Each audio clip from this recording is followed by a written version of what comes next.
Oh,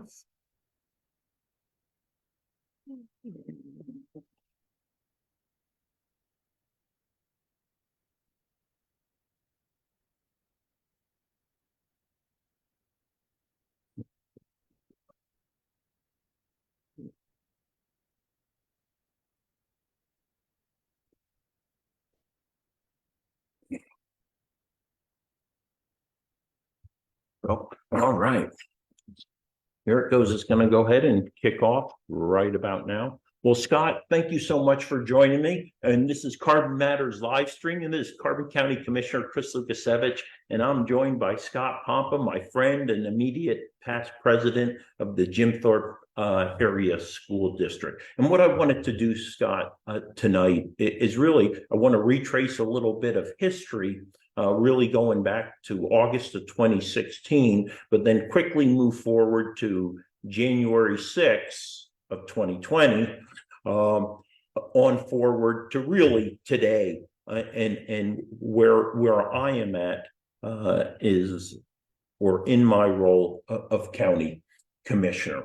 And I thought it would be most appropriate for me to bring someone in to kind of draw out from me some of the questions maybe that many people have in regards to the experience, what was accomplished, what wasn't accomplished, failures, successes, things like that nature. And I think second to Maggie, who deserves great credit for anything I've accomplished in my life, to include my most recent accomplishment serving the residents of Carbon County. I think you know me, and importantly, I believe you're one of the most informed citizens of Carbon County when it comes to, obviously not simply the school board, but my area or my bailiwick, which is county government. And you have the perspective from being an informed citizen, actually also having served as an employee or serving as an employee of county government. So I think you bring a lot of perspective.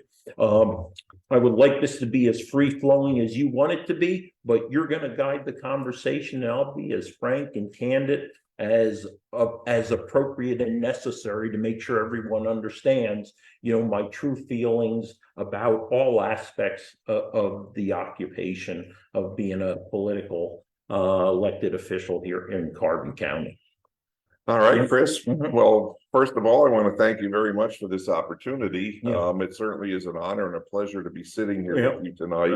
And I really have to say, it is, with great, I am happy for you that you have selected not to seek re-election, but at the same time, knowing that there's just several days left in your term as county commissioner, just to hit on some of the key things that you had just mentioned, and also, the sadness that I am feeling as a Carbon County resident, and just the knowledge and the educational background that you have, and just the way that you dug into everything, with you went at everything 100%. And as a county taxpayer and a county resident, I believe that is something that, speaking on behalf of all the people in Carbon County, is something that was truly appreciated.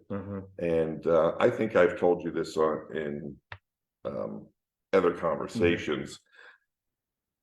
I've been a county employee. My first was employed by the county back in the 1980s, and worked at the correctional facility. And at the time, the commissioners back then were Mr. Albert Brady Cup from Lehighton, Charles Will Donner here in Jim Thorpe, and the third commissioner at the time may have been Dean DeLong. I'm not quite sure, but I just really remember Mr. Cuck and Mr. Will Donner as being highly respected men who really, I felt, had Carbon County's best interest. And from that point on, I remained involved in following along with county politics, kind of just watching how things were going. And when you mentioned, 2016, I still remember, having you reach out to me and basically saying, hey, you want to come to breakfast some morning? And we started having these breakfast meetings with yourself and your wife Right, yeah. Maggie, you know, and all of a sudden your political aspirations started to come out, you know. Yeah, but I think they really came out, Scott, that was just probably getting back into the community. But you were kind of the motivation for me to go to my first commissioners meeting. And that was, as best as I can recollect, was in August of 2016, is when we went to the first meeting, sitting in the first row. And we were doing that as regularly as possible. So that really started the ball rolling to get me involved with one, starting to look at county government to see what it was or was not doing for the residents of Carbon County. And, thinking about, my desire, and one of two reasons why we came back here is to make a difference and give back to the community that had provided me so much. And I always said, it goes back to us where we grew up on the front hill there. I always say my belief, my values, my work ethics were formed in those years of us as kids, growing up through graduation in high school. So to me, August of 2016 is where the ball started rolling, and then it took off through conversations. And then if you roll forward all the way to 28 March 2018, that is where yourself, Jeannie, and Billy helped us, launch C4, which was, the campaign that started at that moment. Absolutely. Well, I'm going to take a few steps back. I'm going to step back actually into the 1960s when we were two children growing up on the lower end of Center Avenue. Yeah. And we played a lot of Army together, and I always knew your brand of Army was different than everyone else's, So when I knew at a young age that you were definitely going to seek out the military, and what you have accomplished alone in the military was always something that I was just marveled at and awestruck by, actually, because you went and from that little boy who played Army with his neighborhood friend to becoming such a leader in the military and the accomplishments that you had. So when we started having these discussions about, hey, I got some political aspirations, I'm interested in county government. And I thought, oh my God, this is just going to be amazing, because what you had accomplished just in your military career and your educational career, I thought, this is the guy we need. This is what Carbon County needs. So bringing Chris Lukasiewicz into the mix, we started having some conversations. How are we going to attack this? What are we going to do? And fortunately for you, you were very strong-willed and you were determined. I'm going to do this. There were barriers that were placed up against you. The party was not very welcoming, and you just had this determination that I'm going to get through this. And, of course, in the primary, you knocked off, a seated incumbent in Tom Gerhardt, which was kind of a shocker. And from that point on, I mean, you had the support of your family. You had also the support of Larry and Marianne, absolutely, who were incredible. They were in getting some things done for you. And very grassroots, knocking on doors, going out and meeting people, making those phone calls was really rather phenomenal as far as what you were able to accomplish. I think the one other aspect there is the ability to recognize the power of social media. Yes. All right. Because there's no doubt, and to me, I think about what I have done leveraging social media starting back in about 2018. I mean, in 2018 is actually when I started live streaming, with my iPhone commissioners meetings. So that kind of got the ball moving in regards to leveraging social media. Absolutely. Not only did you leverage it when you were mounting your campaign, then you brought it to, you brought the whole full big picture into county government by live streaming meetings, which were never live streamed before, so it was something that definitely just rode off the coattails of your campaign right into county government. And I have to tell you, there's been many times when I tuned in and watched the commissioners meeting where people didn't have, and I see people who come to the meetings on a weekly basis. I'm thinking you could actually watch this from home now, but there is a different atmosphere being there in person and, watching through a screen. But just, that whole aspect of the social media and, how you used it to your advantage and your leverage. But, there is also a downside to social media. Oh, of course. You live by the sword, you die by the sword. Oh my gosh, And I think both of us in the roles that we were in saw that, hey, one day someone will love you, and the next day someone will hate you. Yeah, you go from hero to zero, just like that. Yeah, you really do. Yeah, and it's all depending on what your position is and whether they agree with you. But let's face it, in politics, everybody has to kind of agree to disagree. Yeah.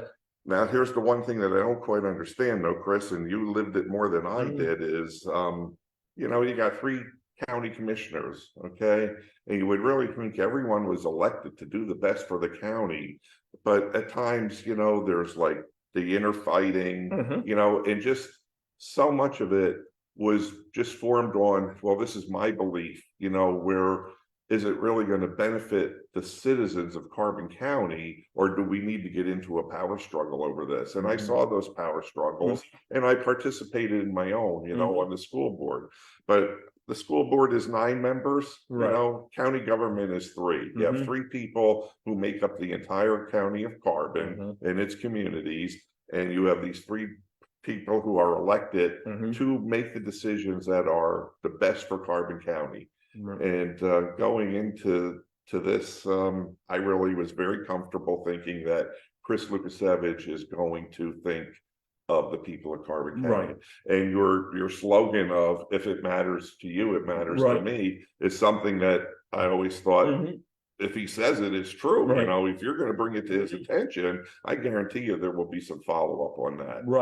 And I took that to heart. There were, I actually had 3 kind of little sayings that I always kept on my dry erase board, but I always went back to thinking, who does this matter to? And if it matters to you, it matters to me. And that doesn't mean I'm going to agree with you. That doesn't mean I'm necessarily going to carry your water through realization, but I'm going to take it seriously and I'm going to examine it. I'm going to analyze it and make a determination if what you are pushing, what you desire, is in the best interest of the public overall. And there's times where people came to me and said, but you said it matters to you. I said, it matters to me because it's your opinion. It doesn't mean at the end of the day, after I do my assessment and analysis, that I'm going to determine that it's ultimately in the best interest of the citizens of Carbon County. And if it's not, well, then I'm going to reject that idea and look for maybe a better way to meet some of the needs of that particular resident, while not simply, taking that and running with their ball if it's not going to do great good. I completely agree, and that is what I saw from you. In fact, I had the opportunity on several occasions over this past 4 years to, be in your office. And I'm going there right now. We're gonna go backwards in a little bit, but I want to hit on this while it's fresh in my mind. When you mentioned those whiteboards, those dry erase boards, every time I ever went into your office from pretty much your first week, that thing was full of what you wanted to see get done. So what is left on that whiteboard today is what I'd really like to know. Well, that's good, because what I had done is, and I'll explain the dry erase board for those who might not be familiar with them. It surprised me if you're one of the 1,865 followers on my Facebook page or my YouTube and stuff like that. You've seen those pictures of those dry erase boards regularly being posted, because one was, which would have been over on my left side as I was sitting at my desk. Those were the more permanent items that I wanted on the board, to include my priorities. And while I had an overall vision for what I wanted to accomplish, and I posted this, 4 years prior to taking office, or excuse me, 4 years prior to today, well before as my campaign was starting, each year I would put up to 10 priorities for that particular year. And again, I published them not only on my dry erase board, but then I would broadcast them to the public on social media. And then directly behind me, that was kind of my brainstorming board. What was I thinking about today, or something I wanted to address and analyze in the immediate moment? And I will tell you, because it was also public, some of it was encoded, little codes that only and it's not simply my poor penmanship, but it was actually just little things that only if I read it, I knew it. Sure. Because I also knew there were cleaning ladies and other people who were going into my office. And, my saying is, do not trust, confide, or go native in anyone in county government. So I did have to be somewhat sensitive to that. But that brings us to the point, kind of starting from the back, what was left undone? And there was a couple small things, and they're not necessarily from, I don't know if you recall, I had something called my day one motions, but when I had my vision for Carbon County, I also had, achieving that vision, I put 24 motions that I would put forth on day one. And I utilized this as my roadmap.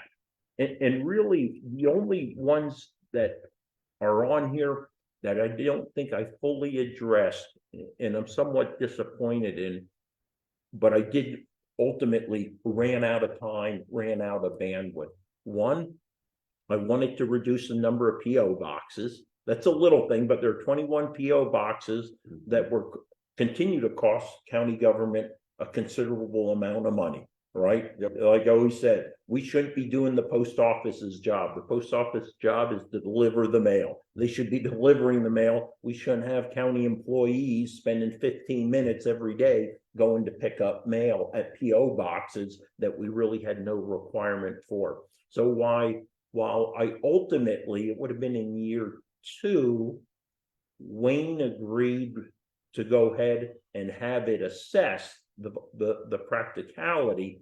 I was never able to get it up on my priority list of things I needed to get done to actually finish up having a third party come in and look at it and say, okay, of these 21, we could get rid of 17 PO boxes. Sure. So that was the one. And the other one was evaluations of employees. Yes.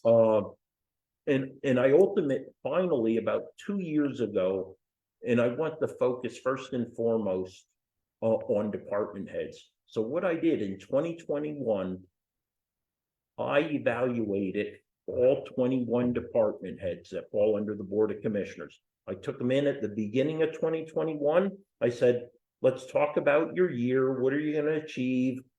How are you going to get there? And then I said, well, if you have any stutters along the way, let's talk, and I will get you do my best to get you the resources to achieve what you want to achieve.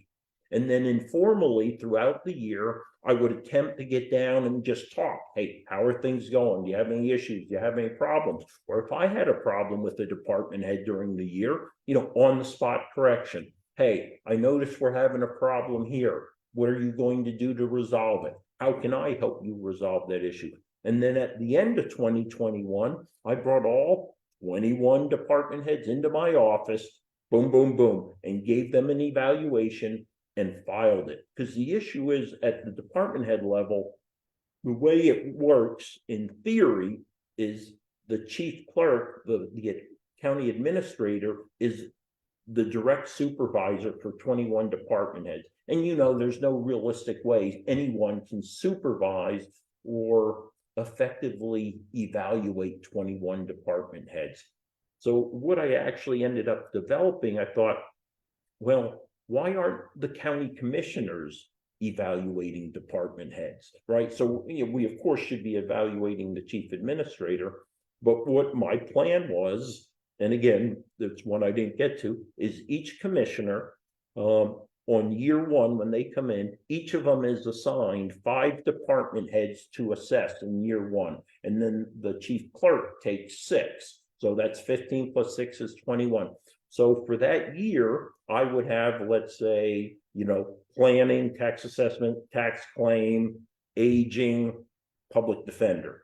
And up throughout the year, I would evaluate that person, counsel them, provide them guidance, and then boom, at the end of the year, do their final evaluation, and then we would rotate. Now I would take Rocky's 5, and then Wayne would take my 5, and Ellie would take, so over 4 years, you got to know in depth every department head and every department, and they all would be evaluated on a regular basis. And then I felt, if you set the example for the department heads and you hold them to task, they will effectively and efficiently start assessing their subordinates. But again, training is a part of an issue, right?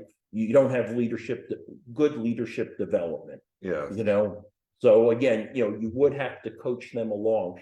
How do you bring someone into your office and say, well, you're doing a great job in this area. However, in this area, you need improvement. And, it's very difficult for people who are untrained to do that. It is very difficult. And you raise some real valid points here. And the fact that you took the initiative, I think, was great. However, I think asking county commissioners to evaluate employees is a very difficult task in itself. And I think, probably somewhere along the lines, and I know the HR department in the county is very small, but I think at some point the HR department is going to have to grow. I believe every county employee does have a job description, correct? Yeah. So your job description basically is telling you what your job is, what's involved in your job, and how you're supposed to do your job, and that is how you should actually be evaluated. Now, where does that evaluation come into play is the key part. Should it be the commissioners? No. Should it be the chief clerk? Probably not. But you got to find a way to find maybe a department head to oversee certain departments, and go about it that way. But that right now, it's all hindsight, right? Because that is one of the things that certainly. But think about the importance of evaluations. If you believe in merit-based pay increases, unless you have an honest evaluation system, you truly can't make objective decisions on merit-based increases. Chris, right? That's a great point. You really can. Right. And the other side of it too is evaluations are also a tool to help an employee grow and learn. So that's the other side of it. It's not always all about the money part of it. It's also investing into that employee and saying, hey, you're the person that's chosen for this job. We want you to grow. Your job description is this. And, so, coming from somebody who was a former supervisor for many years and a department manager, I know how valuable those tools were to me. Right. And, luckily, the system that I came out of was merit-based, So when you say merit-based, it certainly, it resonates with me and I understand it. And I believe the county has a ways to go with that. Will that occur now? I don't know. I doubt that it will. I would say then let's stop faking it. If we're not going to have an effective, enforced evaluation policy and program, get rid of it. I don't like finger drills. If we're not going to use it, lose it. It's that simple. So again, you have to make a choice, or the county has to make a choice. Otherwise, get rid of the policy that they have. Well, before we move on from that, my last comment on that, Chris, is, as I stated earlier, I was employed by the county since the mid 1980s, and this is something that has plagued them since then, where employees are not fairly properly evaluated. Employees are, being told they're doing a good job when they're probably not doing a good job at all, you know, only because you've never been properly evaluated. Right. And, you know, we do have job descriptions in place, but yeah. So those were really the two out of about 24 primarily or initially set up objectives that I had set. And a lot of those, again, ended up being achieved, with the exception of those two. There might be one or two others out there. Well, just let me ask you though, why the one with the PO boxes to me seems like a no-brainer. You know, what is the resistance there that people want to go pick up their own mail? I mean, why couldn't you have one designated person go over to the post office, pick the mail up, and then? You mean the union postal clerk that we already have as an employee? Yes. How about that? How about that? You know, so it's not like you had to hire an individual. Correct. You know, you may want to give that individual, if their job description for some reason excluded picking up mail for the entirety of county government, yeah, you may have to change the job description and pay the person $1 or $2 more. But in order to save $60,000 a year, I think it would be well worth that in investment. I think the where does the resistance come from? I think part of it isn't just simply resistance because of who the messenger is, but it comes to the fact that there are 3 branches of county government: the courts, the row offices, and then the departments under the Board of Commissioners. Yes. And they want to continue to control every aspect. And I suspect the first thing about 1620 rights, that has to do with managing my office. To manage my office, I have to have a PO box. Wow. You know, well, what I would do, I would say, you know what, then I'm going to start cutting your budget. As the commissioners who have the authority for budget, well, I'm going to take away the money for that particular line item. You know, again, you have to use a forcing mechanism. Or, you know what, I'm not going to sign a contract for X for you, because only the commissioners can sign a contract until you know. Well, sadly, that's where the politics comes into play, and it kind of all gets bogged down. But I would honestly believe that anybody who is an elected official, which includes your row officers, and it even includes your courts, your judges are also elected. These are people who've been elected by the people of Carbon County, and they should be looking at any task at all to reducing costs. You know. And I only actually had one row officer who came and said, I would like to get rid of mine. Only one who was enthusiastic about it. And so, and again, I thought, just like in many organizations, you have a central mail room where all the mail comes to. You have a mail clerk who, separates it out, which that mail clerk already does, right there in the hallway between the commissioner's conference room and IT and stuff like that. And now all it would be a matter of it being distributed. Now, 1 or 2 offices, you know, one office might be challenged by that, elections, because of the amount of mail, mostly with mail-in ballots. That's a tough one. To me, the post office should be delivering that one directly. 44 Susquehanna Street, that address should get daily delivery. Again, shouldn't be our election clerks going up to pick up ballots coming in, coming out. That should be, postal delivery direct. Great point. Yes, absolutely. That is a very, very good point. Yeah. You know, it's something that we could actually get off on another whole discussion on, the whole mail-in ballot. Oh my gosh, So much over the last 4 years has, come to light just with mail-in ballots. Absolutely. You're in the county too, and across and stuff like that. I think, Scott, it's important to understand. I think you were talking about, I'll call it my work ethic, or I'm going to get the job done. I am a nose to the grindstone type of person, and that has its good and bad side. The good side is I give 110%.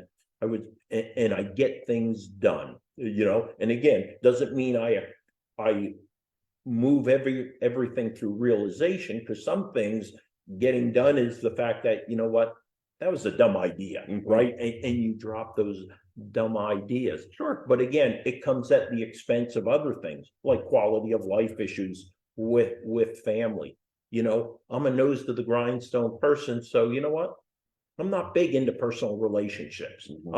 I don't go to work to make friends or anything. You know, I'm not trying to meet with people who I'm going to go out and have a beer with after work. I'm there to do the citizens' work, their job, and when I'm done, I'm done. You know, so that kind of ties into my personality because again, you don't see me laughing and smiling a lot. What you see me is down doing the work. Absolutely. You know, always carrying a book with you to Yeah. write something in, Yeah. take notes, and Yep. that is something that will Yeah. stick in my mind forever. Yeah. And that you did prior to even being elected. You know, Right, once it you- was, and you know, that was ingrained into me in my military career, Mhm. right? You always had a notebook and pen, right? Because you never could simply rely on your memory. And when someone said something important that needed to be done, you know, go ahead, back it Jot up, it not down. only in your brain housing group, but go ahead and write it down so you can reference back to it and stuff like that. Yeah. Absolutely. And you know, I think all leaders have stupid ideas. It's Yep. just the real good leaders that realize that they're stupid. Right, You yeah, know, yeah. there are other people that hold on to stupid ideas Right. only because maybe they're trying to please somebody else. You Right. know, and that Mhm. one of the points that you just made was about your nose to the grindstone. Uh-huh. Was when you had said that you were going to run for office.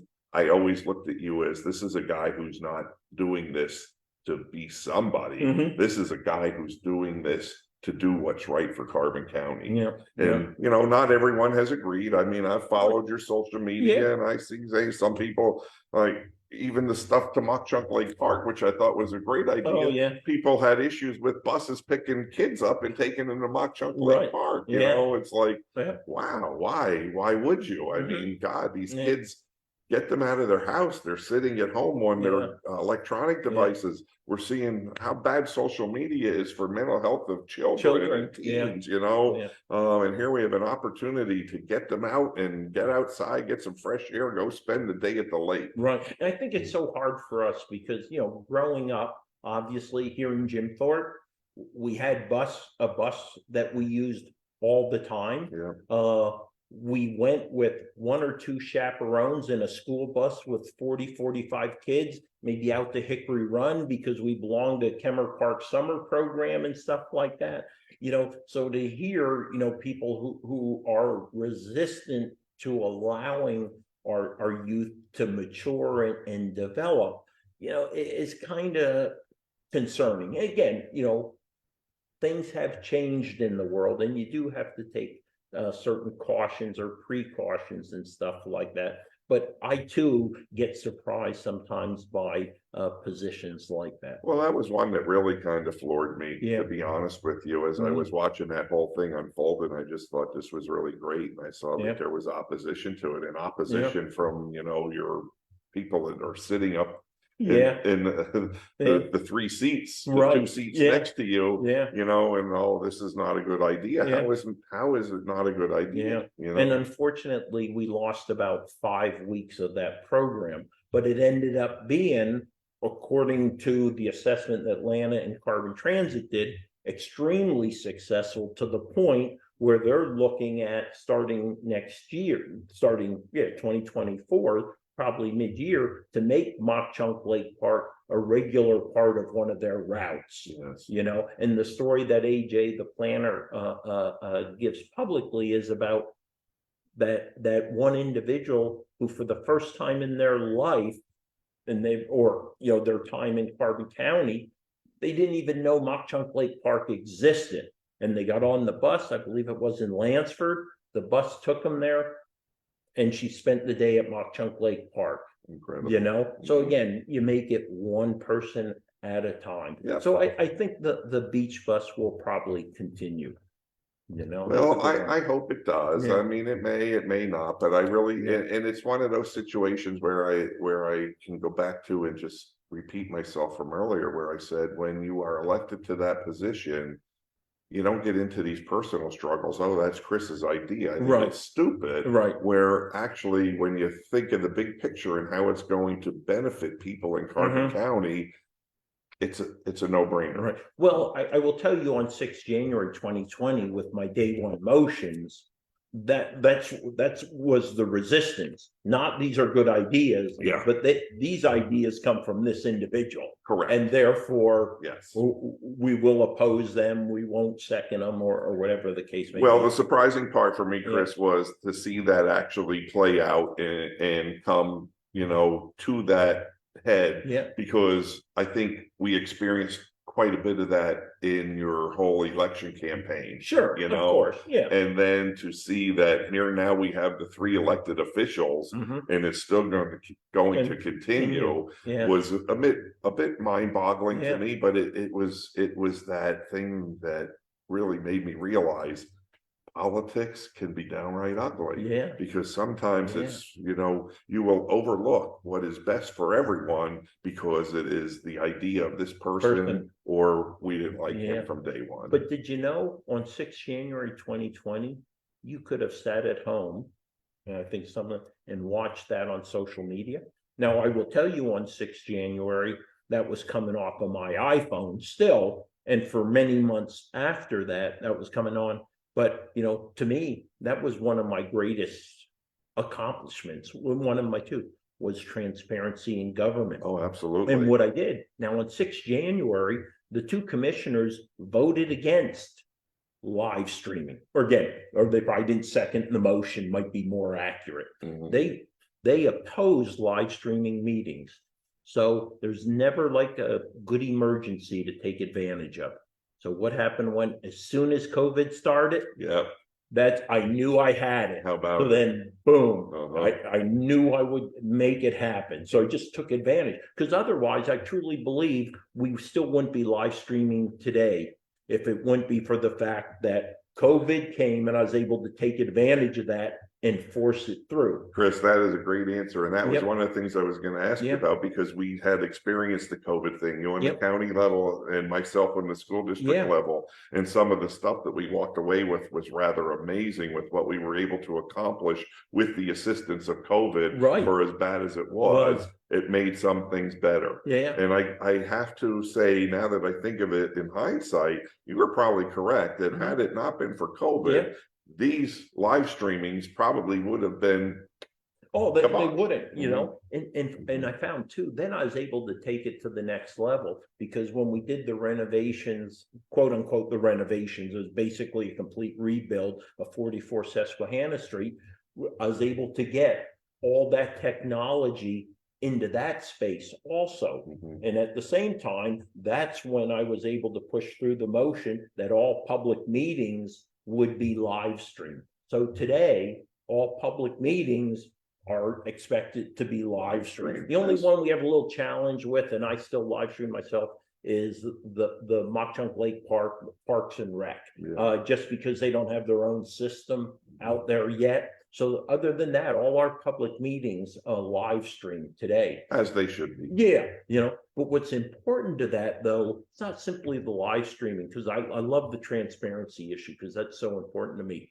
It was the fact my colleagues voted against, again, for my vision, publishing the agenda 24 hours prior. They voted against that. They voted against having the minutes published 48 hours after they were approved. It took me, for the agendas, I was able to get that in because ended up being that the state was going to end up doing it eventually. Okay. So I was able to force that through. I think in year 2 it may have been. And then the minutes, I think they just capitulated to, because I said, 48 hours after approved. But what was happening, people, as you know, Scott, as we were going to the Board of Commissioners meeting, we would show up having no idea what was going to be on the agenda. And then they would hand us the agenda when we stepped in, 5 minutes prior to the meeting. You had no chance to prepare. for the meeting, Yeah, and that's why it was so important to get those agendas at least 24 hours prior. absolutely. You know? Actually, it's a bit sketchy to me. It Yeah. seems to me like, one, what are you trying to hide? And two is like, where's the sunshine violations Yeah, here? You yeah. know, like this Yeah. stuff should all be out to the public Yeah. prior to a meeting. Yeah. Because how is the public to be informed Yeah. and then come to a meeting? Yeah. If you're gonna have public comment and the opportunity to hand me an agenda as I Yeah. walk in the door and Yeah. then ask me if I have public comment on something, Right. it's a lot easier to prepare if you have a day in advance. Exactly. Well, it's interesting you mentioned the Sunshine Act, because I hosted a great roundtable discussion with folks from DCED. One of the leading organizations in Pennsylvania brought Marta Gouger in also. We had a great discussion on it. But talking about transparency in government, I went back and reviewed online minutes from the Board of Commissioners for like 7 years of minutes. And understand there's about 50 meetings a year. So you're talking about 350 sets of minutes. And what I noticed was there was never a no vote. So you're talking, and the motions are numbered throughout the year. And I can't remember how many hundreds of motions there are a year, but there are literally hundreds. So you have, let's say, 300 motions a year that are made, right? Then you have 3 commissioners who have the opportunity to say yay or nay. So now you have 900 opportunities each year to have 1 no vote. Over 7 years, now you're talking, 5,600 opportunities for a no vote. Never a no vote. Wow. So wait, how can these 3 individuals agree on everything 5,600 times? Wow. Again, it raises a concern, an issue about transparency. Sure. And what is taking place behind closed doors. Now, at the same time, and again, this is going to sound self-serving, I have not seen during my time in county government abuse of executive sessions. I have seen where in executive sessions, we would start going in a direction, but then step back from it, meaning no decisions are made other than what's going to be on the agenda. Right. And that's a tough, as you know, that's a really tough to do sometimes, to stay, hey, we're not making a decision, yet at the same time, as you present your position, you tend to be communicating how you're going to vote. So there's a gray area. Something that used to occur regularly was, in a school board executive session, well, can we do a straw poll? Oh, right. Can we do a straw poll? Well, basically, you're going to find out where everybody stands on this, and you're making your decision there. Right there. Whether you're going to go out and into the public and stick to it or not. But well, I will tell you some of my strategy though, because at times I had to make a point. I would play devil advocate in the meeting in order just to, I'm not going to say disguise with my actual position. One, I was doing it because again, I was seriously wanting to look at both sides, but yet at the same time, I did want to use shock and awe at times in the public meeting, by not seconding a motion or actually voting no, and then getting the opportunity during the discussion period on that motion to explain why I was either for or against it. And again, with my colleagues not knowing previously, what I was more inclined to, to kind of catch them off balance. I mean, you might say, well, that's part of the politics of it. Okay, to me, it's part of the strategy of trying to achieve what's in the best interest of the citizens of Carbon County, and also at times to bring out maybe shortcomings and deficiencies in your colleagues that the public wouldn't otherwise see. And they need to understand that who you see in public isn't the same person in private, Absolutely. you know, Mhm. yeah, and you see that a lot. Well, I saw, actually, now that you say that strategy was used, absolutely, it was used by you many a time. Mhm. And I'm thinking of the last meeting that I think I watched was the budget meeting. Yeah, Where Commissioner Notstein wanted a tax increase Yeah. and a little bit at a time. yep, Now, funny, that's what we hear at the school all the time, and we haven't increased taxes in 14 years, I Yeah. believe, in the Jimcourt School District. Mhm. But, you know, we always get the recommendation in the 4 years I've been on the board, increase a little bit at a time, Mhm. increase a little bit at a time. So the commissioner made his pitch about, we need a tax increase, but if we just do it a little bit. Mhm. And I think at this point, you would, you know, you were kind of just letting them go back and Yeah, forth. yeah. And then you voiced your opinion, maybe it should be a little bit at a time. And Mhm. he took that as like, Right. oh, wow. Yeah, yeah, but what I was saying, it should be a little bit at the time, but what I was saying, a little bit at the time, not the tax increase, but building up, let's say, the reserve, Mhm. or what I always refer to as the carryover money that gets us through January through the end of April, when there's very little to no tax revenue coming in, because Right. it doesn't correspond. We're no longer in our penalty period or any type of the coupon periods and stuff like that. So that's There's right. there's no inflow of money. Yeah. Right. So that's what, see, he thought I was referring specifically to taxation. And I No. wasn't referring to the tax. I was saying you need to increase, again, what I was trying to communicate was you need to get that reserve back up, maybe $1 million or $2 more from where it is today, because over the past 4 years, other than the 19.8% tax increase that Rocky and Wayne reaffirmed on 6 January 2020 by not reopening the budget, which I proposed, Mhm. you know, Rocky and I have stood fast for fiscal year 21, 22, 23, and 24, and prevented a tax increase, and rather thought it was most appropriate and for me to stick to my going in position of no tax. I would not vote for any tax increase. I'd vote for figuring ways to raise more revenue other than taxes, and I would look for ways to reduce the budget versus raising taxes. So for 4 years we haven't had a tax increase, but we have drawn down our carryover to the point where next year for 2025, unless there's significant cuts, and there shouldn't be any issue about doing that, there's going to have to be a tax increase. I proposed this year initially for the budget, let's freeze the budget at last year's. That didn't happen. Again, that was pushed aside. Mhm. But again, so you either have to freeze it or you have to raise revenue. And I say raise revenue other than taxes until it's absolutely necessary. And as you know, sooner or later, it's going to become necessary. You So know? on January 6th, 2020, when Mhm. you made that proposal to Yep.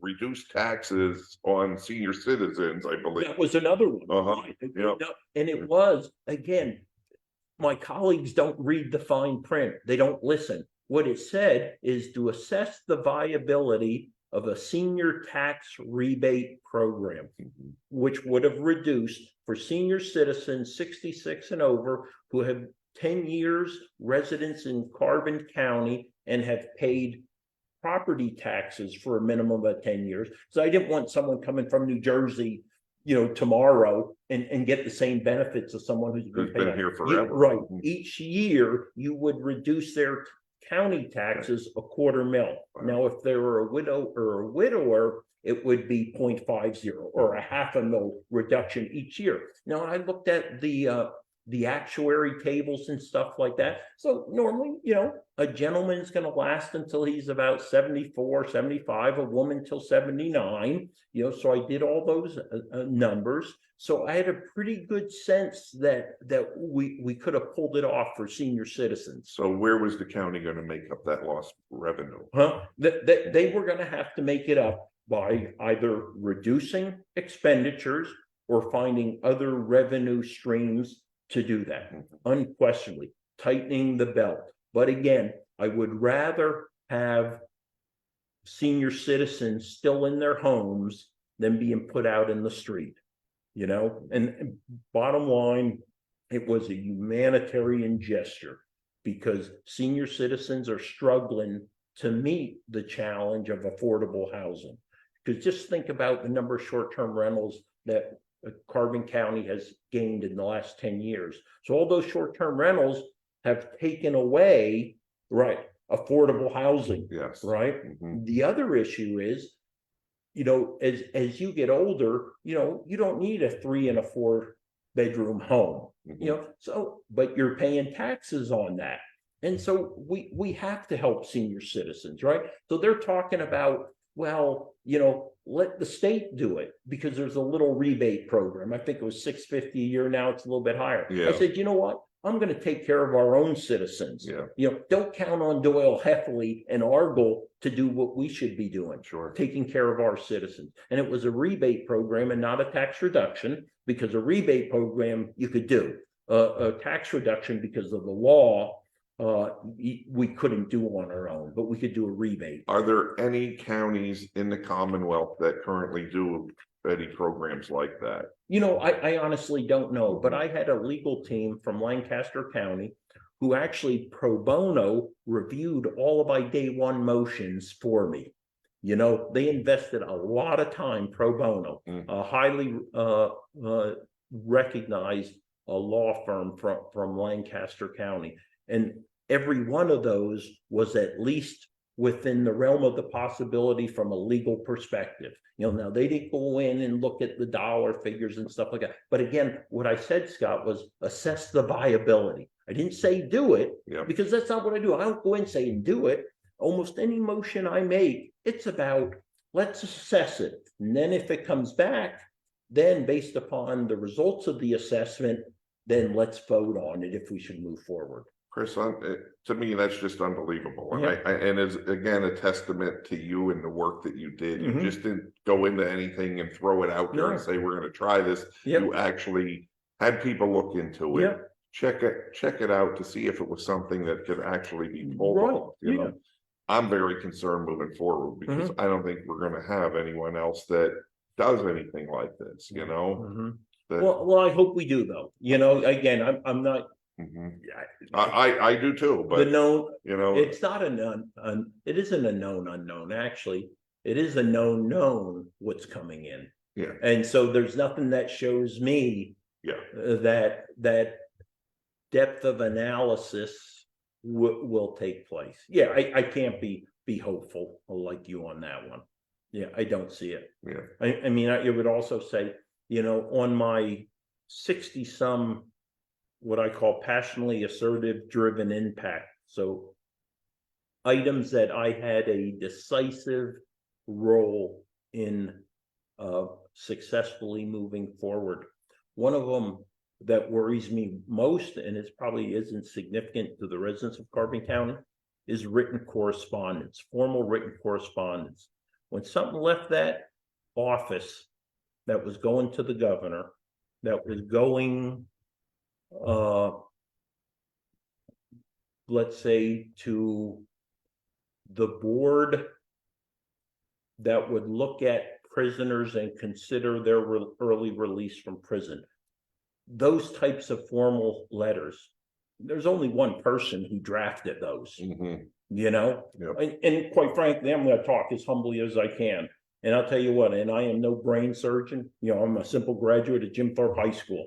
Those documents were written by Chris Lukasevich, and they were impactful documents. And unfortunately, no one of colleagues has that ability to effectively communicate in writing. And that does concern me, it does concern me. It's much deeper than that, Chris. Anyone who had taken the time to attend a meeting or watch a meeting on live stream just knew by, the way that you researched and your knowledge on things. I think everybody has to be concerned that element is now removed, because as I said earlier, I have watched county government. I watched all forms of government. I mean, local, national, I watched our borough in action, the township in action that I live in now, the school district in action. And to get somebody up there that can actually think things through and have knowledge and do the work, the insight Yeah. to learn about this stuff. Mm-hmm. Most people don't do that, you Right. know, and as a resident of the county, that is something that I believe I and many others will truly miss because it's not there. Yeah. Well, I think one thing, and I've already seen it playing out, probably the greatest travesty that had occurred on the macro level, and I'll give you one on the micro level. The failure to proceed with the purchase of 410 Center Avenue, the failure to proceed with it with the offer that Joe Bennett made to the county to lease to own that building. We're already seeing where that would have been about a $6 to $7 million project, reduced from about 9.5. That would include with the additional parking. You're already seeing one office down at 525 Iron Street, Children and Youth, has already cost over $3.5 million. It's only 2/3 done. Yeah. 2/3 done, you know, yet up there on the hill, we were going to bring aging in. We were going to bring workforce development in there, yet still have 4,000 to 5,000 potential additional square footage for office space, potential office space that would literally last the county for untold decades into the future. Well, I have to agree. And I was involved because that was a school district owned property. And I know that we had, entered an agreement and leased space to the county. And there was no doubt that while the county was leasing that space, it was providing, a great opportunity for them to expand, stay local, and I really thought that that building purchase should have gone through. I believe that's another one where the thought process became, hunkered down by something. But well, what part of the other thing was, Scott, that I had mentioned on that, even if we would have just kept that for this 18+ month courthouse project and then sold it after, we'd make money. We are adding 6 to 7 months. We are adding millions of dollars on to this courthouse project because we didn't have the space to empty the courthouse for about 11 months. Therefore, we are paying for 18 months. And just in money alone for consulting, we're paying over $30,000 a month. Wow. Just for consulting. That isn't talking about all the additional costs associated with projects being expanded, that there are add-ons provided by all the primes and subs. We're losing millions of dollars because of that. That's just the reality. That is the reality of it. And I don't really think it took a very smart person to really figure out that there it sat. This is our answer, and we left it get away. So now we're contracting out for snow removal.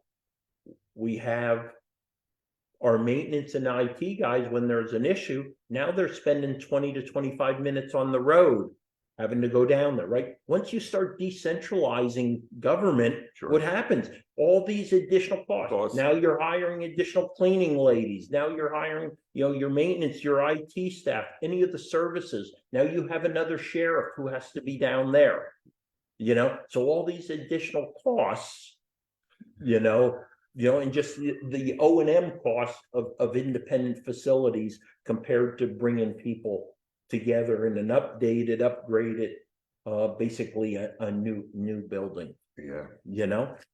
Time spent on the road when children and youth have to come to court. Again, you just use invaluable time. Why send them into the next community is beyond me when they could have been just blocks up the road from the courthouse. The other building I wish, and I did see it until too late, it came available. And it was just within the last 12, 15 months or so. across from Immaculate Conception Church, or where the Oh, yeah. Immaculate Conception Mhm. School. Well, The it was carpet- Gloucester Commit. Yeah, exactly. I think that would have been another great building. Sure. You know, the problem is you didn't have parking right there, except for, you know, you'd have to work out an arrangement with the church. Mhm. But I thought that would have been another great building, Mhm. you know, even like to bring aging back into Jim Thorpe, Uh-huh. you know? So while we're on this topic, very Yeah. quick, you can make this brief if you want, Yeah. but we're discussing buildings. Yeah. And as long as I've been following county politics, there have been bundles and bundles of money placed into building upgrades, and it just never seems to end.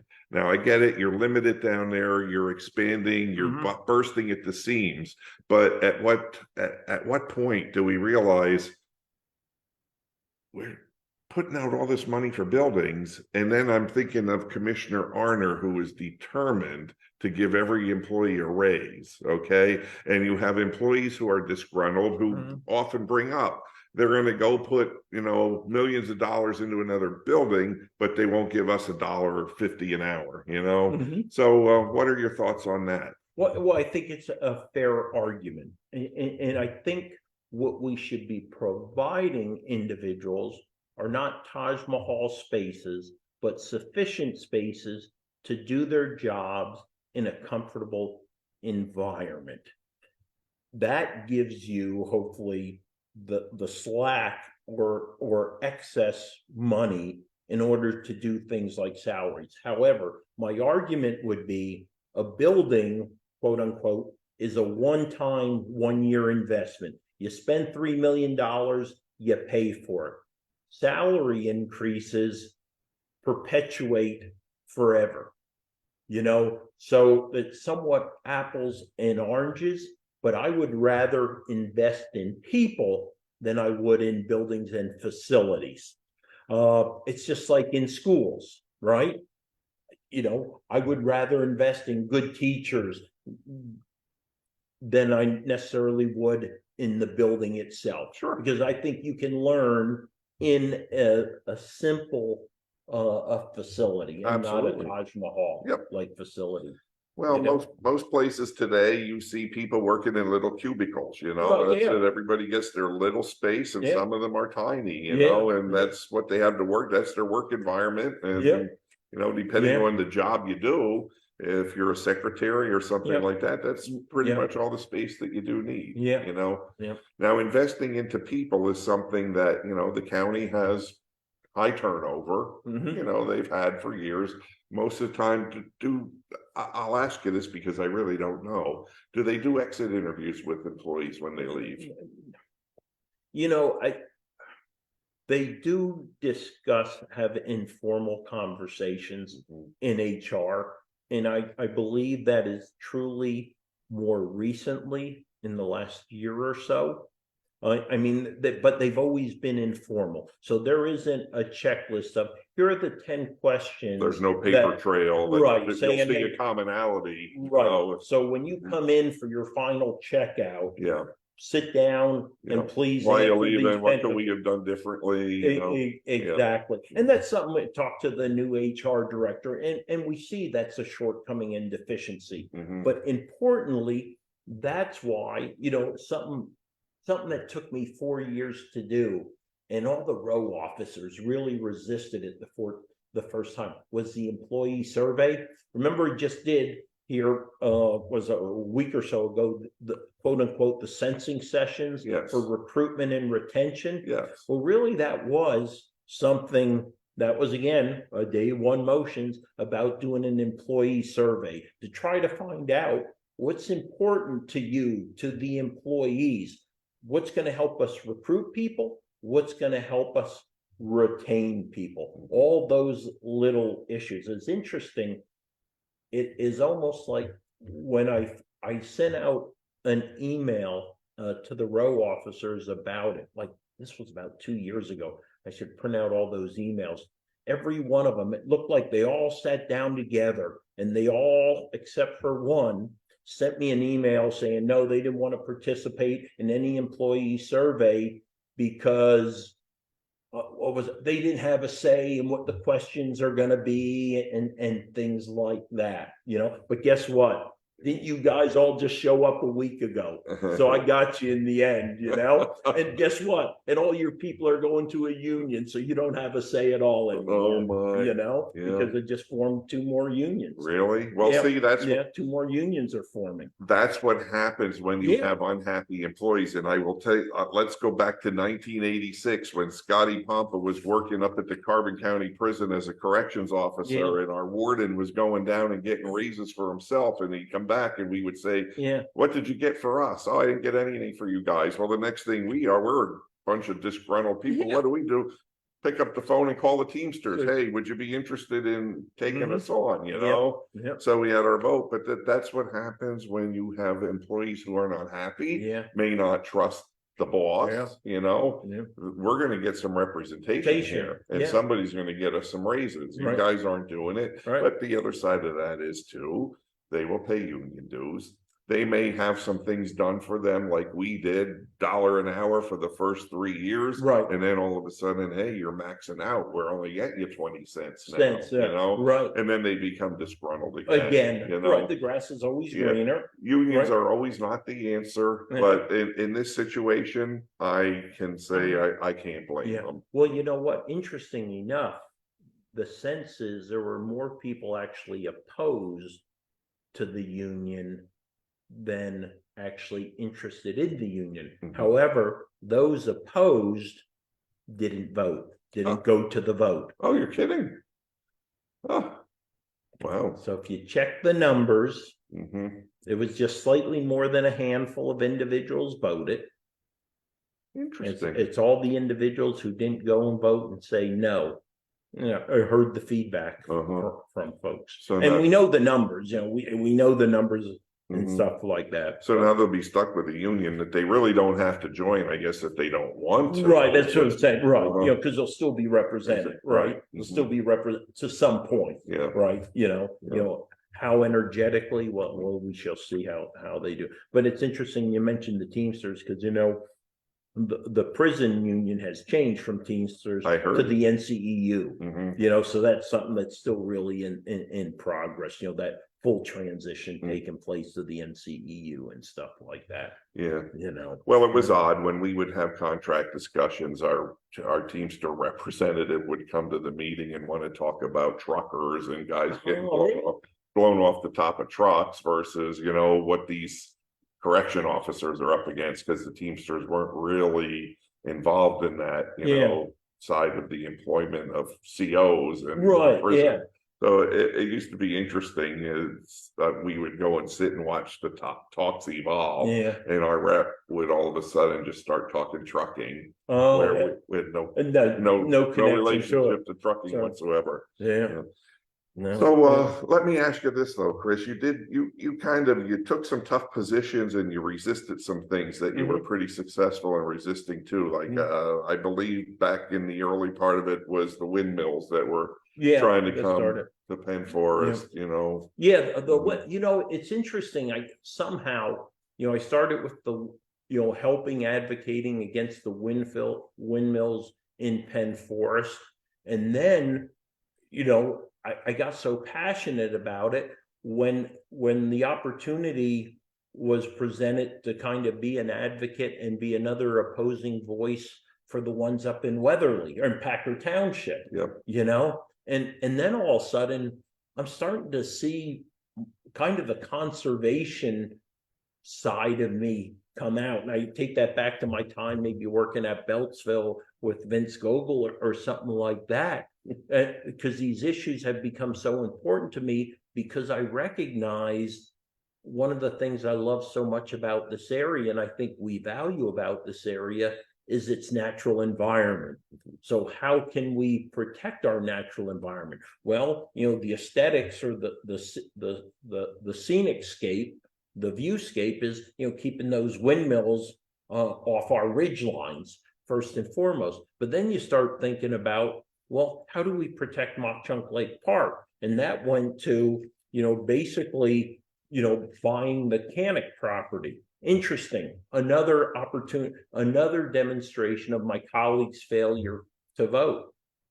I was pushing that issue, and I believe I was actually the first one to actually raise that issue after months after Canic had come to the commissioners and asked us to sell him a little strip so he could have access. It was basically a strip across the switchback that he wanted. And right away I saw development as it was going to take place. And that kind of laid the groundwork in my mind, saying at some point, I'm going to have to fight to protect that water source and that recreational activity. So I was trying to force the borough's hand in his hand. And I had a motion on the agenda. And again, colleagues not reading, it said, assess the viability, or words similar to that, of actually taking that property from Canic, declaring eminent domain for the health and safety and welfare. It didn't say take the property, Right. But again, it was assess the viability. Now, I will tell you, I already knew the county could do it. It was having two people to have let's say the intestinal fortitude out of three to say, if the borough's going to go ahead and pass where he's allowed to have septic, the only way we're going to protect Mock Chunk Lake Park is to take it. And I'll tell you what, I'd hate for private property to be taken from an individual, but I'll tell you what, that would have crossed the line for me. Yeah. But I don't think one of my colleagues would have joined it. They wouldn't even, again, even though they didn't read the motion up correctly, they wouldn't even assess the viability of declaring eminent domain to take that to protect Mock Chunk Lake Park. Wow. And sadly, in this situation, it was really only the county commissioners that could have done this, unlike when the Jim Thorpe School District wanted to build a school across from Bear Creek Lakes. And the community of Bear Creek Lakes is up in arms, you're going to pollute our lake. Right. And they fought it, and the school just caved and ended up building out at Penn Kidder, But initially, when I graduated in 1979, we were told that's the future school going to be right there in that piece of property that's still owned by the school district. And the adjoining park, was going to be the school, but the Bear Creek Lakes community made it very clear, we will fight you tooth and nail because you're not going to pollute our lake. But in this situation, you didn't have people living out there. That's right. So it had to come back to government to step up and protect.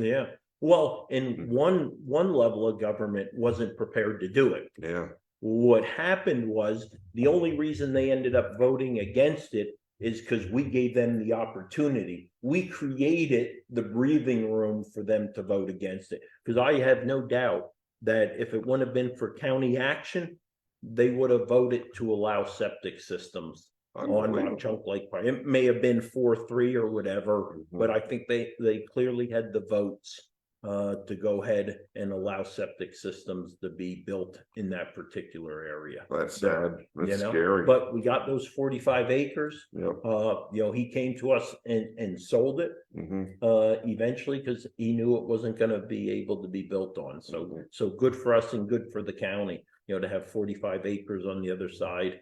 Basically that runs from basically the Jim Thorpe Summit Hill line, maybe 100 or so, 200 yards, past the breast of the dam, that whole strip there on the switchback side, or the Mount Pisgah side, the Mount Pisgah side there. So how high up into Pisgah did it actually go? That one doesn't go all the way up. It doesn't go all the way up, but the county does run that whole strip. Matter of fact, the majority of, that strip that the county owns of kind of goes about 3/4 of the way up the mountain or so, but it does go up on top. Blue Angel is county property. The majority of Blue Angel, except for one little segment, that's actually county property. So if someone would go up there and, let's say, they would take a car, drive it up there, shoot at it, create a fire, and push it over the bank into Blue Angel, they would be in violation of ordinances that Mock Chunk Lake Park has, and DEP and EPA laws and regulations against pollution. Holy smokes. I wonder if someone marched 2019. Does that ring a bell to anyone in the public? Huh, you know, because there's something brewing. Uh-huh. So for you three who were involved, think about that, so, Interesting. yeah, I had a little coded message of warning I had to send out there, to some folks and stuff like that. But yeah, the windmill fight was a good one. And again, I was just a small portion of that, but again, I was leveraging social media. And then I was going to the commissioners meeting. Remember, I took to the commissioners, Bill, Tommy, and Wayne. I drafted them a resolution, not saying they were against it, but they had to protect our ridge lines. Right, they wouldn't sign it. They wouldn't sign it. Wouldn't consider it. Other municipalities throughout Carbon County did, correct? They had their own type of thing. Yeah, I had 2 or 3 that actually did look at it. But the county commissioners, obviously Tommy was the reason why they're building in Packard Township, because when he was on the township supervisor, he was the one who basically opened the door by the resolution that they did allowing windmills up there. But they won't take a stand, and yet the Carbon County Comprehensive Plan says you'll protect the viewscape or the ridge lines. Correct. And here the commissioners wouldn't sign a document saying we need to adhere to the Carbon County Comprehensive Plan. And stuff like that. But there was also the Save the Bells. Were you part of that one? Save the Bells. Was that St. Mark's? Oh, well, absolutely. But I was attacking it for Save the Bell. SOS, save our sanctuary. Right, Save the Bells. What the heck? Bells of St. Mary. It's Christmas time and stuff like that. Yeah, but interesting. I was approaching it initially from a financial perspective. Yeah, that was the Susquehanna Street project. Correct. Where they're going to build the Taj Mahal, a multi-level parking garage that the public wasn't going to be able to utilize. So I was attacking it from financial solvency or financial fiscal conservative nature, because it just didn't make sense in that area to do that particular. And then fortunately, an employee of St. Mark's really started the ground movement and started saying, hey, wait, this is a threat. So what we kind of do is we ended up attacking that issue from 2 different levels and putting those commissioners at the time on the spot. 2 things they did right before the election, May in 2019. So this would have been in April of 2019, because there was so much pressure. One, they decided that they wouldn't do the Susquehanna Street project, and they scaled back the EOTC, the Emergency Operation Training Center. And they did that solely for political reasons, because they were just getting hammered. And again, I played a role in that, hammering them, but there were others also who really brought to bear a lot of advocacy from different people. Matter of fact, the first guest that I hosted on Carbon Matters live streaming happened to be the leading advocate of that effort to protect St. Mark's, so good for her. Absolutely. And yeah, that was a big one. Thank you for bringing that one up, because that was an important one. Again, that was the free office and stuff like that. Yes, it was. But that was really good. Let's think of a couple other things here, Scott, that I want to ensure we hit upon also. Sure. I was doing a little reflection today after the commissioners meeting too, and I was reflecting partly on my colleagues who I've worked with the last 4 years, and I was thinking, publicly how I presented myself, and I always thought that. And this kind of came about halfway through, I think, my term. I started saying it. You may not agree with where I stand, but you'll always know where I stand. And that was one thing I think I did really well. I was always out there saying, this is what I believe. This is why I believe it. Again, based on that research or these values or whatever I have. And this is where I stand. If you disagree with me, call 570-503-6780 or email me at c4commissioner@gmail or clukasevich@carboncounty.net. And that's one thing about my colleagues. I don't think there was consistency of knowing where they were on issues. Sure. Because they weren't out there publicly ensuring that transparency. I always thought maybe they were giving themselves wiggle room, as good politicians do at sometimes. Yes, there's no doubt. Yep. You have hit the nail on the head with this one. Yep. I believe that, and this is what separated you from the rest of the group, is I believe that they are politicians and they're afraid to take a position one way or the other, and they will leave that wiggle room that you refer to for them to not maybe change their position, but just the way they present it to people. Right, is maneuver space. Yes. Yeah, and sometimes that's good, but my position was, as an elected official, before I go into a meeting, you should know where I'm going on a particular issue. Yeah. And while I will tell you, interesting, because and I know all my followers, so I know who is watching what I post and stuff like that. If you didn't hear it in a meeting, you definitely saw it on social media, or you saw it on my dry erase boards, because all my thoughts were there. Like I said, some of them were coded, no doubt, but every thought, every direction I was going was publicly brought out there in some form or fashion. It may have been in a comment I made to a Times News article. I think I'm a Gold Star member on Times News on their Facebook group or something. Yeah, you got a top badge. Yeah, top badge and stuff like that. Because I'm always posting, the video or linking to the video clips of the actual meetings so people get the full picture, or I'm challenging things that may have been written, which I didn't think did do justice to what someone might have presented at a meeting and stuff like that. But you definitely, if you were an astute person or an informed voter, you always knew where I was at. Absolutely.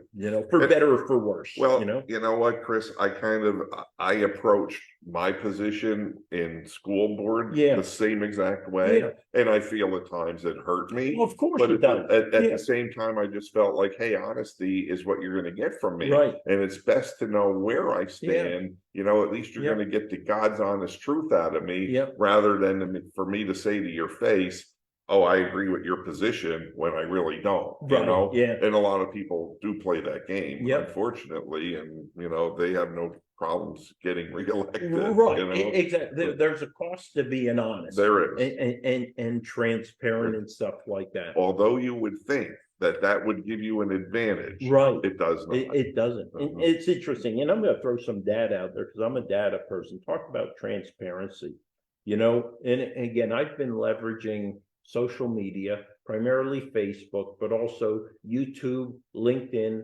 Twitter, and Instagram. Twitter started about 2 years ago, Instagram about a year plus ago, but Facebook the whole time, YouTube. On Facebook, I put 480 videos on my Facebook page, 1,155 informative images. I published over 400 official video live streams. I had over more than 20 guests on Carbon Matters live streaming. And that was all about trying to bring county government into people's living room, right? And again, like we talked about at the beginning, about, again, who's going to go, what employed person is going to have time on Thursday at 10:30 to go to a commissioners meeting? Correct. No one. Right. But the fact is, then let's at least make it available to them so that if they want to be an informed voter, they have the opportunity. And I tried to make it a little more interesting and to provide at least a personal perspective by leveraging social media and nearly 1,900 followers that go out there. And I will tell you, the other number I looked at that I haven't put here, I've spent thousands of dollars, right, thousands of dollars pushing those Facebook posts throughout Carbon County using boosts. I would do that all the time. Whenever I thought it was an important issue, I would go in, boom, boom, boom, let me pay for 4 days of getting it pushed into everyone's feed. And I apologize if I annoyed you with every week there was another, you kept seeing something from Chris Lukasevich being forced into your feed because I was paying for it. But it was part of, putting my money where my mouth was when it came to transparency. Transparency, you nailed it. Yeah. There is the word of all words, transparency. And the data that you are spewing out right now is nothing other than transparency, and transparency in government, we need a whole lot more of it. I was trying to think, so as we kind of wrap up maybe a little bit, I was thinking about regrets, if there are any real regrets. I will tell you, I regret having done a mea culpa when I published a check on social media. I shouldn't apologize for that because I knew when I did that the county was already sending out from the commissioners and the offices of honor 750 plus checks a month to people we didn't know from accounts that could have been compromised. The account from the check that I published was an uncompromisable account. It was what's referred to as a holding account, meaning we take general fund money, we shift it into this other account, and then it just pushes out from there. No money can come in, nothing can be pulled out of there. It's just a holding account. And so for that reason, and then I didn't even, at the point, I didn't know, but I learned probably the day after, another office actually sends out checks daily to criminals from an office that quote unquote is associated with the courts. So what I did, that was a dumb thing because I'm north pretty good. The fact is it provided no risk to the county literally at all. It was politicized by obviously my colleagues. I was disappointed in a friend and a colleague who made a comment, an individual who for years allowed a clerk of courts to steal money and didn't do anything, right? And so this individual who held a row office made a public comment about he was so concerned about this, when the fact is should have been more concerned about that individual who's stealing money for 10 years from the county, because you and other row officers and commissioners did absolutely nothing to stem that theft. I didn't say it. The other thing I probably should have said at that time, there's a row officer who the person who raised this issue at that meeting, her office compromised sealed legal documents of individuals by putting their PII in an email.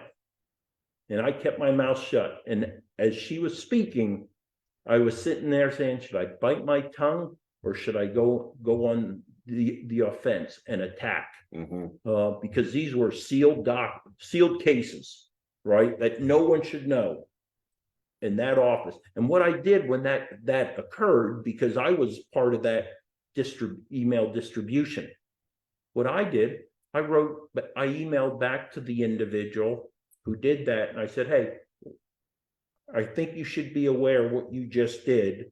You should take actions to correct that. I didn't go to the Times News or something. No, I said, hey, there's an issue. Take care of it. It can be corrected. That's how you handle things as professionals. Not saying you hide things, but the first thing you do, you go to the individual and say, hey, I have an issue with you, or I have a problem. Well, Chris, there's no doubt the disclosure of that check, that whole situation, that was just a political debacle. That's what it was. And I know this because, of course, you're well aware that I was attacked at the Carbon County Fair because I was there supporting you. Yeah, How about that? Yeah. You go to a function at a Right. county fair Yeah. in support of a candidate, Yeah. and I am attacked, Yeah. which was just crazy, Yeah. you know? And I mean, that's where we are in politics, It is. and I think that's sad. I mean, Yeah. that's what I call Carbon County politics. Yeah. I hope it's not that way everywhere else, you Yeah. know, but we saw shifts, Yeah. okay? When we were younger, a Democrat was guaranteed to win an office in Right. Carbon Yeah. County.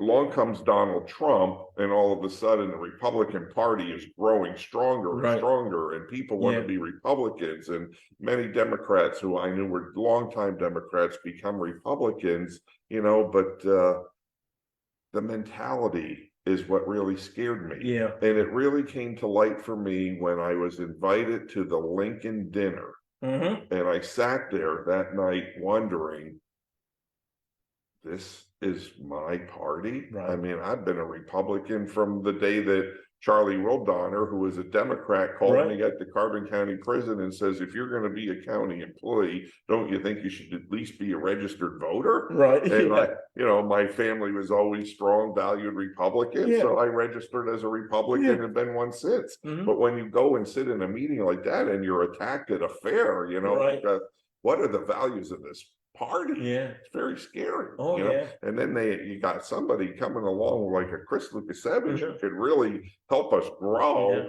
And we're going to resist them. We're going to fight them, and Yeah. we're going to release crazy things. Oh, this check, we're going to damage him as Mhm. a person. You Mhm. know, it was just politicized, and I Yeah. saw it as a, you know, a political circus. Oh, it was. is You know. what it was. Yeah. You know. Yeah. So, But again, going back to it, I should not have apologized for it.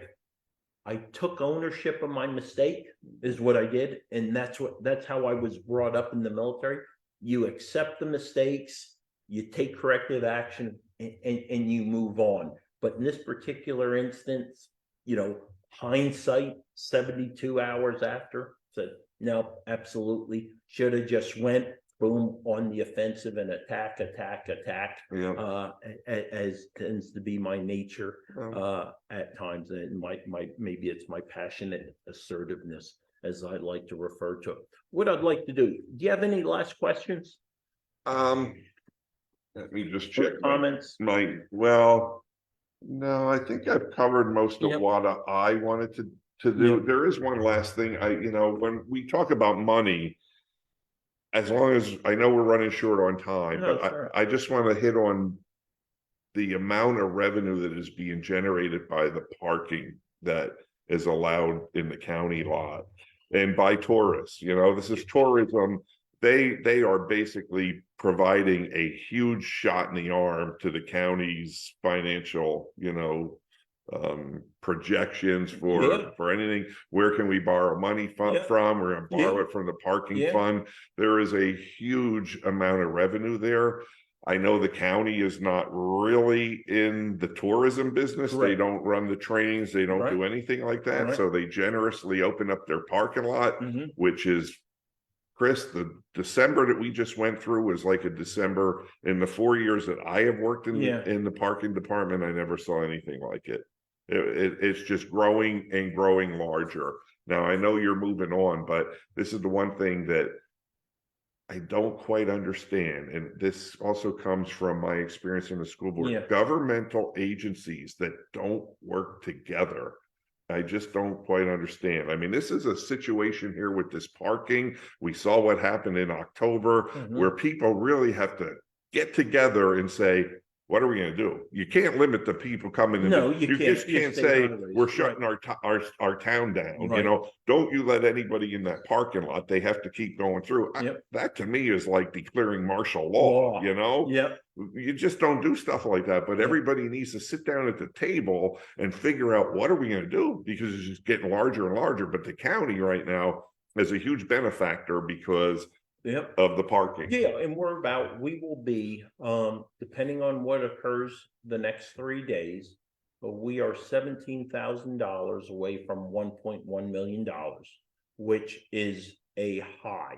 And that is due to, it's not due to the kiosk, it's due to the number of people that are using the kiosk. It's the increase that's coming in, and stuff like that. And I think that is a result of, again, I using the term lately, the over tourism, too many people coming in. And, our strategy for promoting Jim Thorpe has been so effective It sure that has. it's done it. But the problem is we haven't had a strategy for managing tourism. We've only had a strategy for promoting tourism. And now we're in that position where, how do we get the genie back in the bottle where all interest groups can have their needs met? The tourists, the business interests, and importantly, those of us who live here and have to put up with increasingly challenging difficulties or inconveniences associated with something that, if well managed, is a good thing. And again, I don't know the solution. I truly don't. I'm advocating for smart people to come together and develop a tourism management strategy. Part of that might be pulling back on the amount of advertising that does take place. We're over promoting the place. We're at the point of saturation. I always say we don't have enough restaurants, we don't have enough restrooms, we don't have enough parking, we don't have enough activities. And we don't have enough physical space. Well, I'm going to go back to social media on this one because it is a main player in this. Even though the Pocono Mountain Vacation Bureau has expanded their horizons on where they are now promoting Jim Thorpe. In September, I was in the Jim Thorpe market. And the woman who works there said to me, "I know you work over at the parking." She said, "I just wanted to show you what you're in for next month." She pulled up a TikTok video that was on social media about Jim Thorpe. Over 2 million views. Wow. And all of these people were commenting how they're coming to Jim Thorpe. And she said, they're coming. And guess what, Chris? They came. And they're still coming. I never, from October, November, December, saw in my years working down there 3 months like the 3 months we just had. It was like, whew. I mean, just this week alone, the parking lot's been full every day. Oh, yeah, it has. And I've been sitting there when I'm standing at my computer, because to take a break from the screen, I'll just look out the window and just see the cars coming in and out. I'm glad you hit on this because, we're talking about the visitors and the revenue that they bring, specifically what is now the 1.1 million, which is a historical high for the county. And it's interesting, sometimes when the weather's not perfect, you actually make more money than a beautiful day because you get more turnover in the daily lot versus people just hanging out for 8 hours and not opening spaces. But people would ask me, what are the two things probably you're proudest of? First and foremost, I'm going to say, in general, overall, it's how hard I worked to accomplish the vision that I laid out and how successful I think I was in accomplishing as much as I possibly could, given the situation that I had to work in. But if I had to look at specific things, it would go into the transparency in government and then trying to educate the public about county government, to include the County Government 101 presentations I do, plus all the social media. But secondly, the railroad sale. That was so important to me. I saw probably even 2 years or so before I ran for office, went to a couple railroad commission meetings, which almost nothing is done there except paying bills. I knew that Carbon County government could not run a railroad. And matter of fact, we are making a few tens of thousands of dollars on it each year from freight that Andy Mueller, who was leasing the railroad for decades, would provide us based upon the amount of freight that went across our 19-mile railroad. So I told myself, I believe in privatization of the railroad. And Al Ludke, in September of 2019, set up a meeting for me with Reading and Northern Railroad, Andy Muller's team. And Wayne Michelle was leading this particular roundtable discussion. And they sold me on their vision for their railroad. And they talked specifically about their lease of the Carbon County Railroad, the issues with it being a lease. It brought to my attention the inability of the counties, the inability of, or lack of expertise or lack of ability to maintain it. Sure. Because again, you lease an apartment to someone, right? You as the owner are responsible for maintaining it. That railroad needed millions of dollars of upgrades. The county couldn't do it. So on that day in September, I said, I'm going to make that sale happen.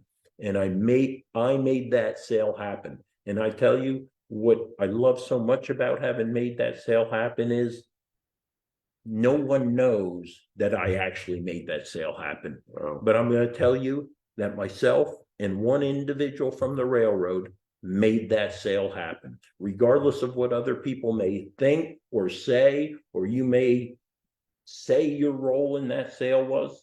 There were two people, one from the railroad or one from the county, who made that happen.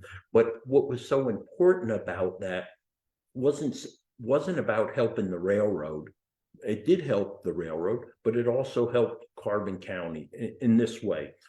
One, I'm going to say half the Kovach plant was purchased by the railroad. So it's not laying dormant. Mm-hmm. And you're going to see more movement up there of railroad employees who are going to use that particular side of the KME plant. And you can see the changes that are taking place up there. So again, it's not laying dormant.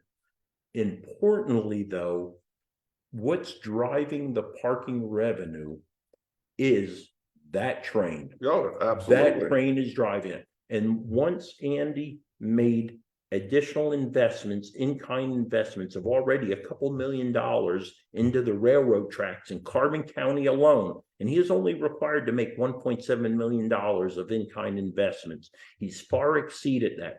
He started running additional trains, right? So again, there is a side effect to that, over tourism and overcrowding. But now we have trains coming from Pittston. Yep. We have more trains that are running from the Reading Outer Station and things of that nature coming to Jim Thorpe. And again, as these people come and visit on a train, that's keeping the cars out. But what has happened is that word of mouth. I'd love to come back to Jim Thorpe. And the next time they come, they're not necessarily coming on the train, but they're coming on a car and they're parking in the county lot. And they're raising $1.1 million, which is $1.1 million less in taxation. Sure. And that's when I talked about revenue. Yep. Yep. And we did, and part of that revenue too was, in your time when we were updating, we did raise the prices a little bit more, primarily that has impacted tourism, because the fact is, when it comes to the hourly rate, we're just matching the borough of Jim Thorpe's rate. Correct. And I got to mention 2 hours validated parking. If you're a county citizen, you have an issue or you want to pre-schedule an appointment with one of the offices other than the district attorney never signed on to the program, but every other row office, department, the courts, you go ahead, call, you can get a special code for 2 hours of free parking to go do county business, private county business. Absolutely. Personal and business, as an employee who works in that lot, I am seeing more and more of it used. Yep. And when people come in and they say they're here to conduct county business, I will always inform them. The next time you come, call that office and get a code. Get a validated parking. So we are benefiting. And it's like we work together with the post office. Yes. Right. We heard from individuals. We worked together with the post office to get a spot for county residents and others who are using the post office to have a dedicated space. Absolutely. Another great coup. And Chris, I see it utilized all the time. Yeah. I will watch that when I'm working in the lot. I will watch out there and I will see residents pull in there, go to the post office, do their thing. They're glad to have that spot. Yeah. They are. One spot is all they need. Yeah. No, that works out good. Yep. Yeah. Let me just show one little thing. I'm going to do a quick screen share here. Sure. This was actually supposed to broadcast at the commissioners meeting today, but due to technical difficulties there, it didn't go. So let me pull this up. Make sure. So this is talking about those, what I would say is those issues, actions, results that I had a decisive role in.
So as it finishes up, I want to give credit to the Blasters and for their rendition of So Long, Baby, a Goodbye. But the fact is, you know, in 4 years, I, listen, being humble, have had a significant impact.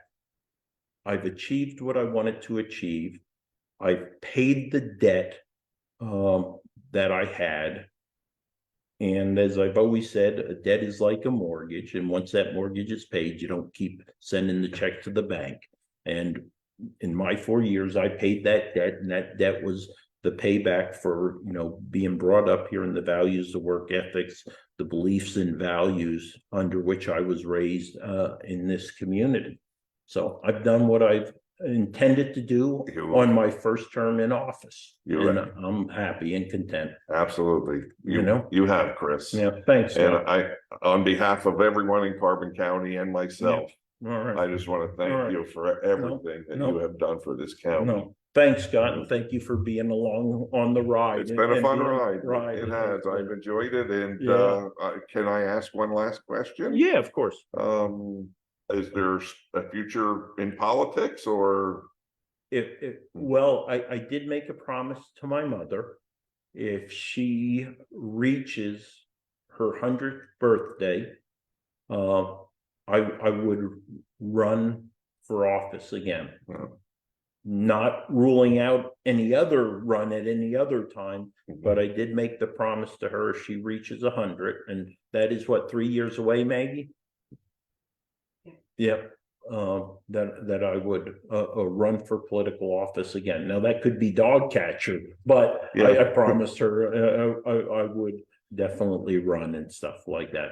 Well, it's been a fantastic, I'm going to say 5 years, 6 years, actually, almost 6 years in the making. And it's been an enjoyable ride for me. And actually, it is what pushed me to want to become involved in government myself. And I decided to make a run for school board. And, you know, I believe that was also very well and Yep. successful, and just like you, Yep. I was straightforward with people and honest, and I Yep. believe that's, you know, Yep. again, repaying the community Yep. for what they invested in me. Right. And I So, remember you saying Yep. that right from the get-go. Yep. I am doing this to repay the community Yep. for what they invested in me, Yep. and I believe we certainly, Yep. we got our worth out of it. Right, that's right. I think what we both did, right?